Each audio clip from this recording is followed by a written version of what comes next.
ലോകത്തെ ശക്തമായ മിസൈൽ സാങ്കേതിക വിദ്യകളിൽ പുതിയ ചർച്ചയ്ക്ക് വഴിവെച്ചിരിക്കുകയാണ് ഇറാൻ.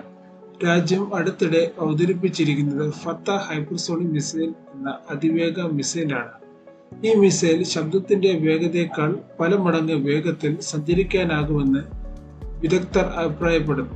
ഹൈപ്പർസോണിക് മിസൈലുകൾ സാധാരണ മിസൈലുകളേക്കാൾ അപകടകാരികളെന്ന് സൈനിക വിദഗ്ധർ പറയുന്നു. കാരണം ഇവയുടെ വേഗവും ദിശ മാറ്റാനുള്ള കഴിവും കാരണം പ്രതിരോധ സംവിധാനങ്ങൾക്ക് പിടികിട്ടാൻ വളരെ ബുദ്ധിമുട്ടാണ്. ഈ പ്രഖ്യാപനം മിഡിൽ ഈസ്റ്റിലെ സുരക്ഷാ സാഹചര്യം കൂടുതൽ കടുപ്പിക്കുമോ എന്നാണ് ഇപ്പോൾ ലോകരാജ്യങ്ങൾ ചോദിക്കുന്ന പ്രധാന ചോദ്യം.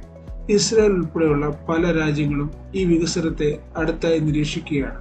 അപ്പോൾ ചോദ്യം, ഈ ഫത്ത മിസൈൽ ശരിക്കും ലോകത്തിലെ ശക്തമായ ആയുധങ്ങളിൽ ഒന്നാണോ, അല്ലെങ്കിൽ ഇതൊരു സൈനിക ശക്തിയുടെ പ്രകടനം മാത്രമാണോ? കൂടുതൽ അന്താരാഷ്ട്ര വാർത്തകൾക്കായി ചാനൽ സബ്സ്ക്രൈബ് ചെയ്യാൻ മറക്കരുത്.